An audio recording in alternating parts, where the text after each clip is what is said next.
everyone, and thank you for joining my talk. My name is Biton, and today I'm going to talk about red team challenges. I will also demonstrate how we tackled these challenges in our team and enable you to do so in yours. Before we dive in a bit about myself, I'm originally from Israel but currently based in Singapore. Hacking was always part of my life, resulting me in trying to figure out how I utilize technology and science in order to basically make my life easier. I have over 5 years of experience within the cybersecurity industry, where I started from application penetration tests through infrastructure engagements and red teaming. My expertise lies around enterprise security and the related aspects of it. Today, I work at Signia Consulting as an offensive security engineer, being part of its security research team. I am available on many social networks which I listed here, so feel free to reach out. First, let me give you some context. We have to admit it, red and purple teaming became harder. Throughout the past years, red teamers are struggling with challenges during engagements. This is because organizations lifted up their detection capabilities and also integrated advanced security solutions. This caused the execution of even basic red team tasks to get complicated. Organizations have also a variety of products and vendors incorporated in their networks, making techniques that worked in one organization to fail or get detected on another. Logging and monitoring capabilities were also enhanced. We are recorded 24/7 by the Big Brother SIEM and its SOC siblings, so avoid triggering alerts during an operation became a challenge by itself. To handle the situation, adversaries spend even more time on the weaponization phase, and this is done prior and during the operation. Many times these tasks are repetitive and sometimes cause delays due to technical issues.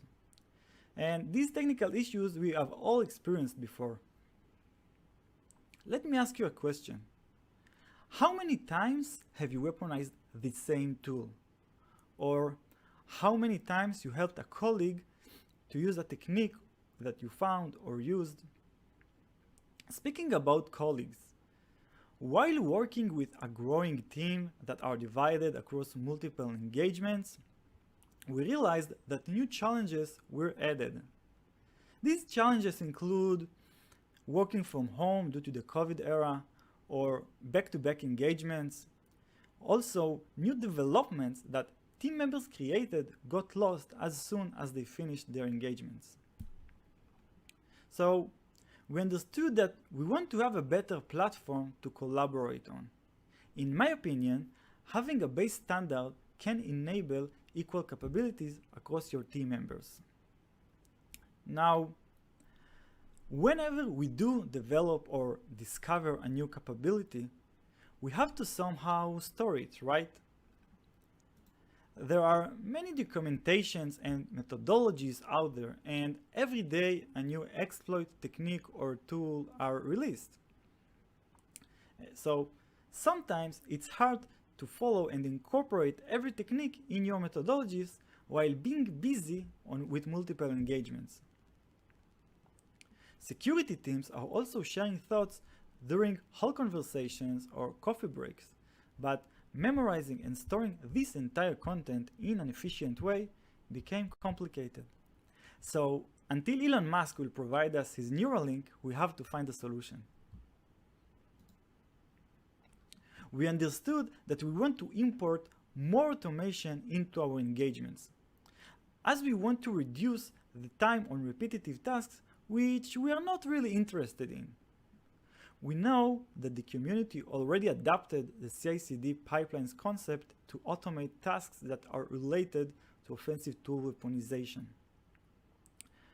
Offensive CI/CD pipelines have been around for a couple of years, with the goal of helping red teams to automate their tasks. I'm not going to talk in detail about CI/CD, but we are going to dive into the advantages of using it for offensive needs. I truly believe that we cannot automate the entire red team operation, as we need to bring our own expertise, knowledge, and way of thinking. We want to have a mind behind the operation who can take decisions in real time and according to the feedback he receives. So then he will be able to put more focus on bypassing new barriers which he never tackled before.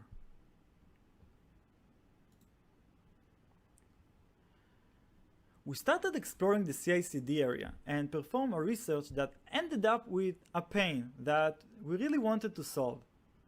This pain pushed us to design and develop our own offensive pipeline framework, while focusing on the needs of our growing adversarial team. Such needs include simplicity. As being part of a growing team, we wanted to onboard new members to use that concept easily, and also make it even simpler for us, so the migration will be faster. There is also a need for modularity.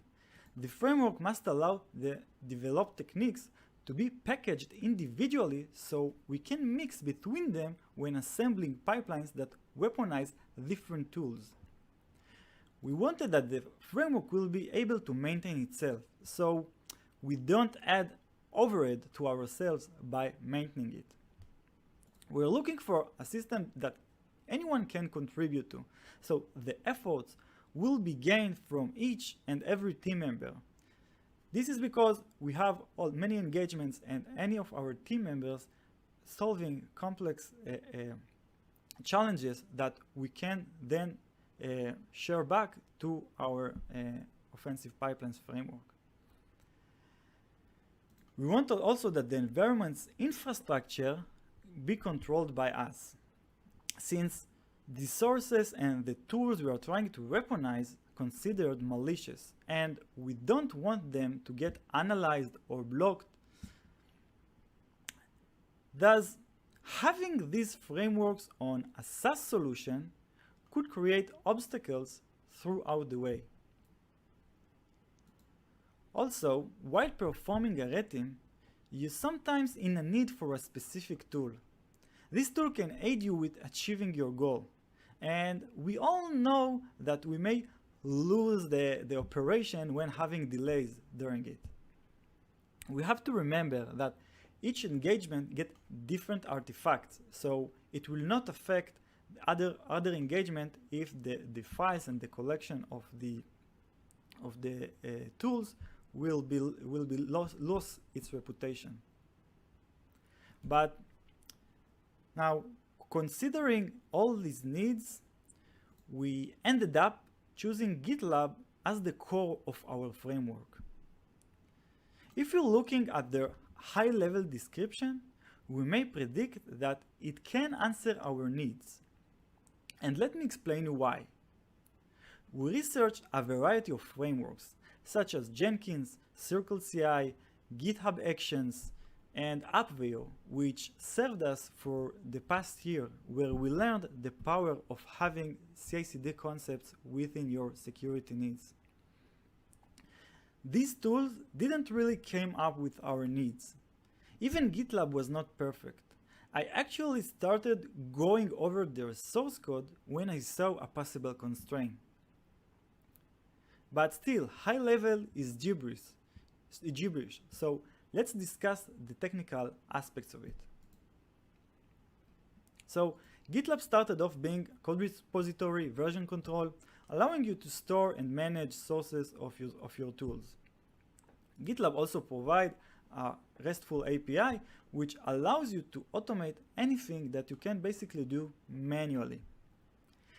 It comes together with a detailed documentation that can save you some time when you try to figure out how to approach a call. A must-have feature is the GitLab CI, providing you with the ability to create pipeline jobs, which I refer as recipes. This is done in a simple and organized manner through the YAML format files. The CI/CD also offers multiple integrations to different systems where you can execute your job recipes. For example, as part of the CI concept, you need to execute your jobs in an operating system, either Linux or Windows. It can be on a single server or on a container. And having support with Docker and Kubernetes can help you with achieving the goal faster. Jobs can also be executed on specified conditions. For example, on a push that you just did to your repository, or whenever another pipeline just ended successfully, or being triggered by another pipeline. The multiple pipeline support allows to trigger several pipelines through executing only one. For example, when we perform a red team, we tend to use a collection of tools, and we don't want to weaponize them one by one, right? We want to trigger one pipeline that will deliver all of them to ourselves. I believe that this is just the tip of the iceberg, and I'm pretty sure that you'll find additional features to use in the future. Let's see a simple example of an offensive pipeline recipe in motion. The pipeline starts off cloning the Rubius tool, a C# tool from the code repository. Then the tool gets built using a job that we define containing the dependencies of MS build. The compiled binary passes to the next stage where it gets obfuscated using confuser EX. The confused binary then passes to the next stage where it gets wrapped by a .NET assembly loader, thus letting us to execute a .NET tool via PowerShell. Finally, it gets deployed to your favorite bucket, so you can download it from anywhere you want. In addition, we also deploy it here to our Pondrop server, which is a server that allows you to manage the way you download your files. Another example can go with PowerShell, where we use the tool invoke domain password spray. In this time, we don't need to build it, but aggregate it from few PowerShell scripts.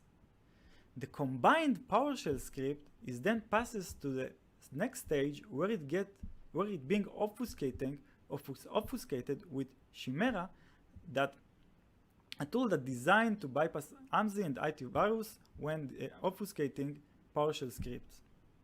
Then it goes directly to the last stage where it gets deployed to our Pondrop server, so we'll be able to download and execute it on the targeted environment. In the same way, we may add additional sources of different tools and define their pipelines with jobs that we already developed. And this is where the modularity plays its significant role. For dessert, we can use the pipeline triggering options or GitLab API to trigger multiple pipelines based on different groupings. This enables us to weaponize tens and hundreds of tools in minutes. Today, I want to introduce Scallops. Scallops is a framework that empowers red teams by enabling them to put more focus on what they need to do instead of how to do it. And this can be achieved by designing great recipes. Let's dive in to see the possibilities of this framework. So,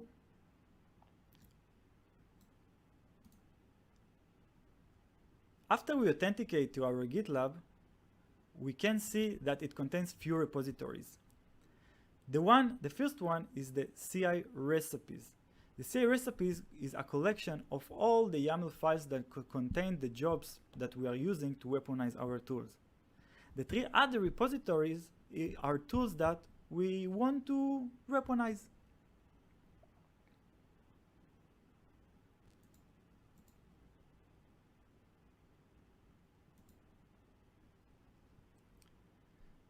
Now, let's say we want to add additional tool, and in this case we want to add the sharp EDR checker.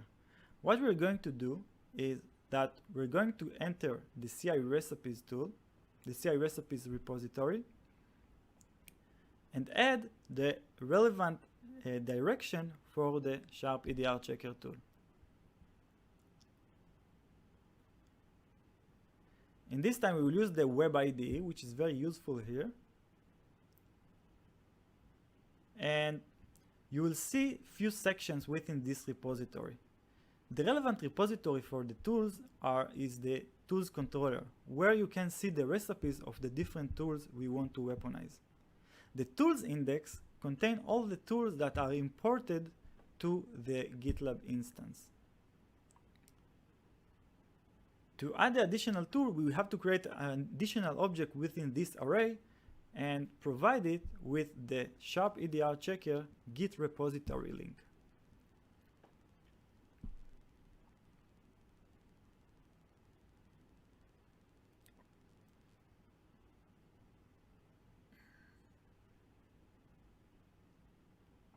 We have to also specify the name of the project in order for the automation to distinguish between the other projects, and also create a recipe for it so it can be automated with the weaponization of itself.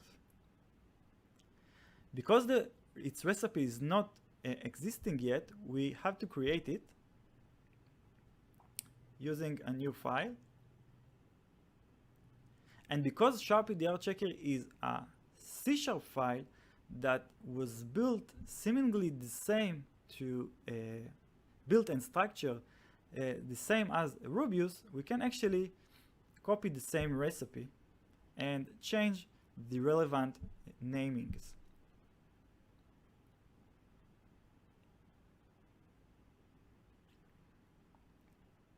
We have to remember which stages are we going to execute. In this case, we are going to build, obfuscate, and deploy it.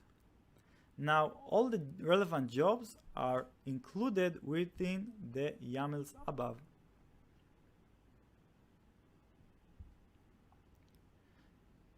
Now, when we commit the tools index, we actually trigger a pipeline that automatically imports the tool. You can see that the pipeline was triggered below and a job was created.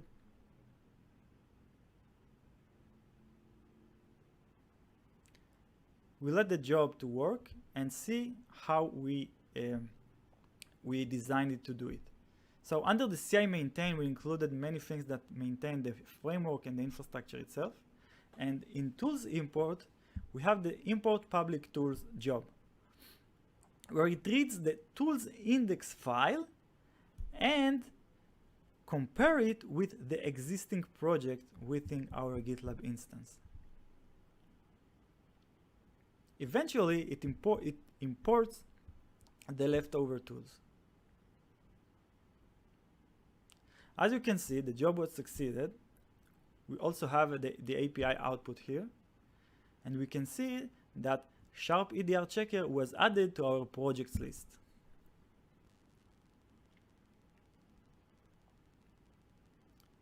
Let's trigger its pipeline and see what happens. If you remember, we pointed it at build, obfuscate, and deploy stages.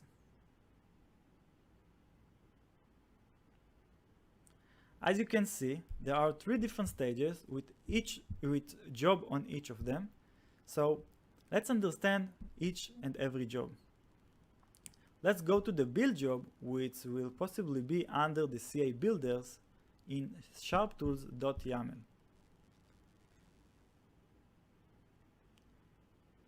Here we're using a customized Windows container where we created it to contain the MS build and all its relevant dependencies to build C# tools. It will compile it with the release configuration and eventually upload it to the job artifact so the next job will be able to pick it up.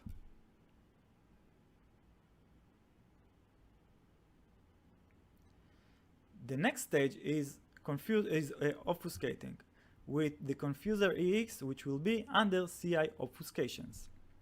The confuser EX also executed on a container, a customized container that we created for it. It starts off fetching the artifact from the previous job and executing the confuser EX features to obfuscate the compiled binary. Eventually, it will also upload the compiled obfuscated binary to the job artifact, so the next job will be able to pick it up.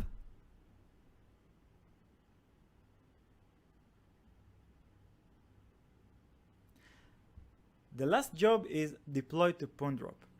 Let's take a look at what it is.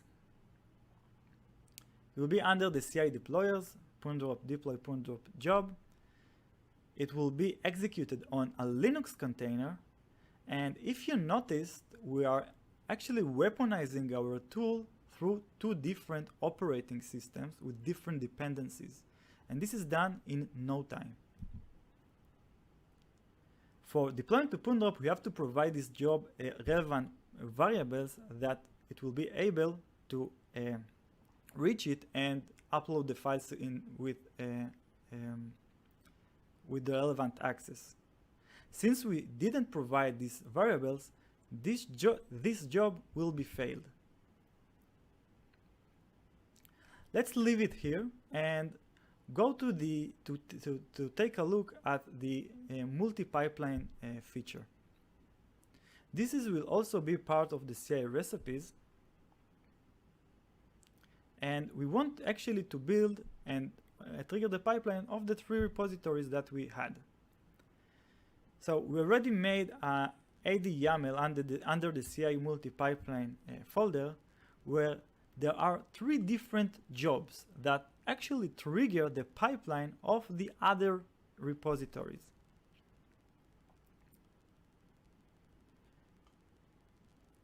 When we supply the condition to execute these jobs are when you supply the CI multi-trigger variable together with the relevant value, and in that way we can tag different group of tools in order to trigger their pipelines together in an efficient way.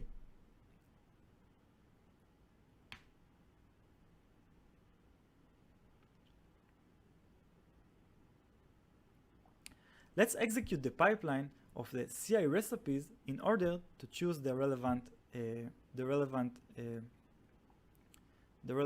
pipeline.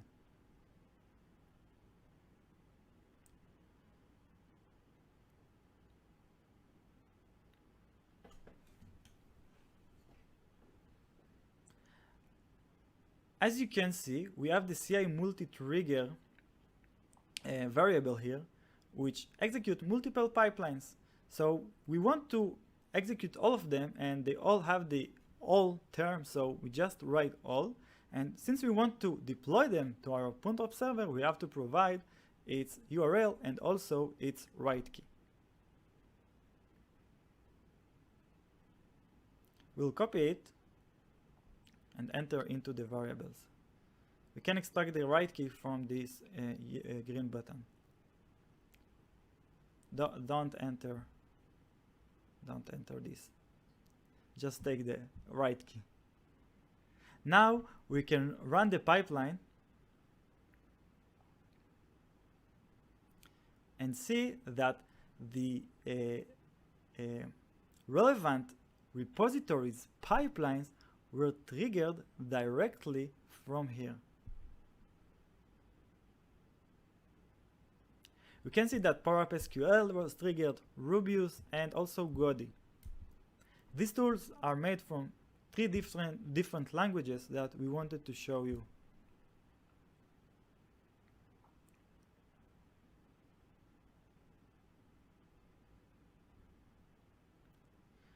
Rubius passes through the build, obfuscate, and deploy in the same way we did with sharpie checker because we copied that. PowerUp SQL goes through Chimera and deployment, and Godi just go to get built and being deployed.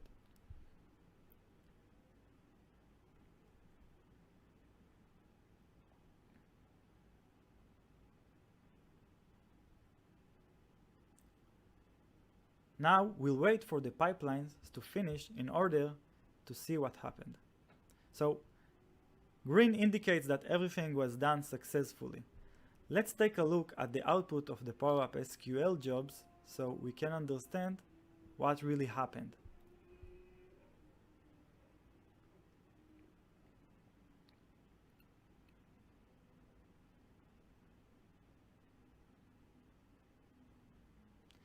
We see that a lot of obfuscation values here, and we see that it also uploaded the artifact for the next job.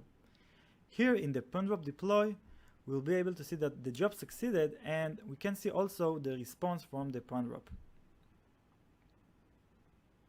It means that all the files that we just created, all the pipelines, should be right here deployed.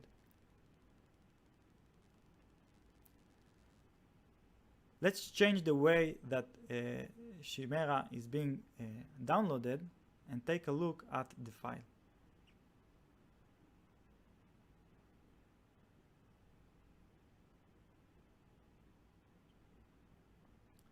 So as you can see, all the strings looks obfuscated and randomized, even the function's name, so looks very useful.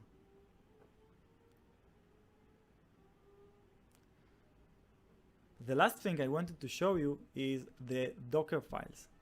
We are actually storing our customized Docker files within the maintain folder, where there is a job that can pick them up and build them on top of another container. This is only supported with Linux and is maintained through a Google project named Kaniko. We actually can take this Docker file and build it through our pipeline, managing all the infrastructure and this framework as a code.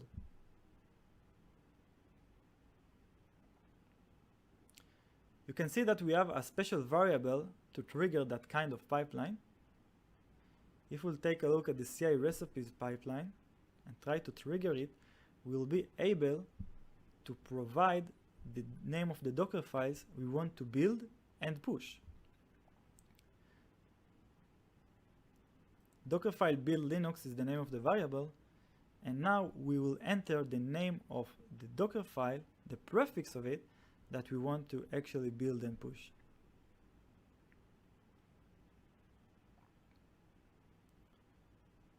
As you can see, a new job was created named Build Linux Container, and this job can be found under the CI Container Builders, where it actually uses the Kaniko project. Eventually, it pushes the container to our private container registry.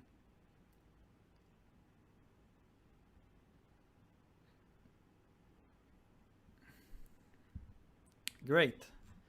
So, hope you enjoyed the demo. And after we've seen all the magic, let's understand what is the infrastructure running behind the scenes of this framework.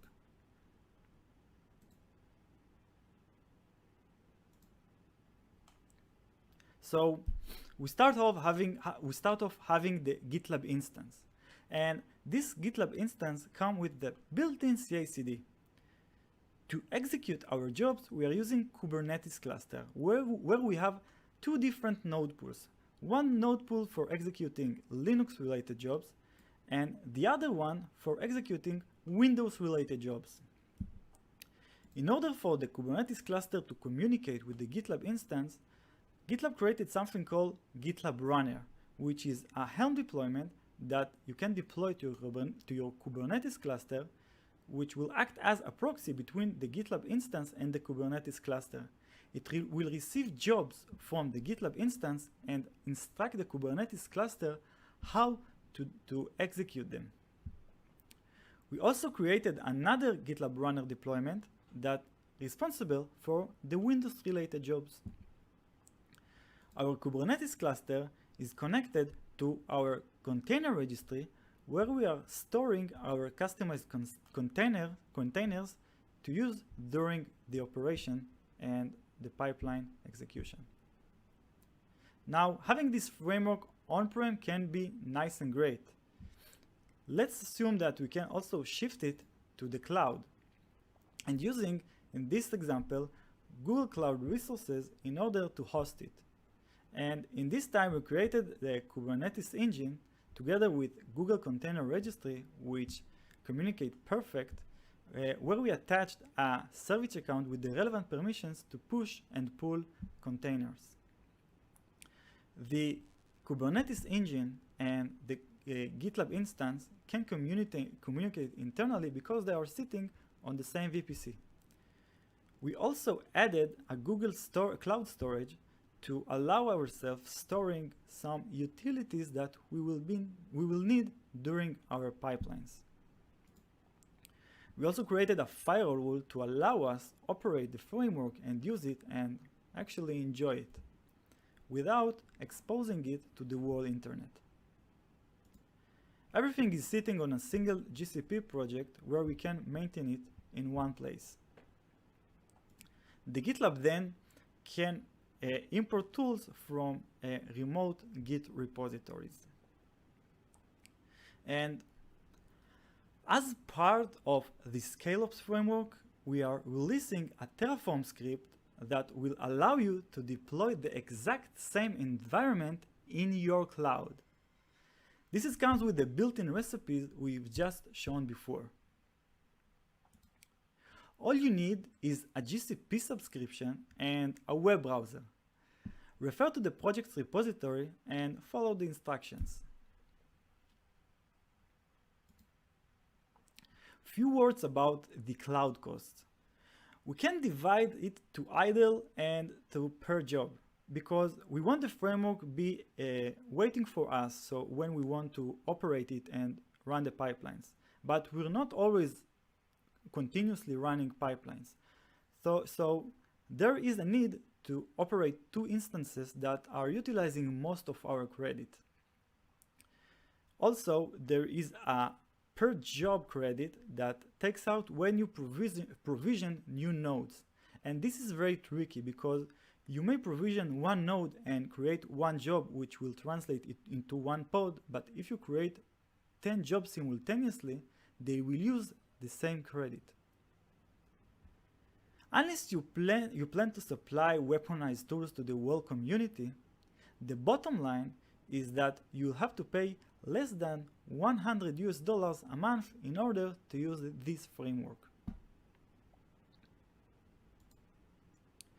Additional thoughts that came up to my mind during creating the framework and also this presentation are that this can be a community-driven framework.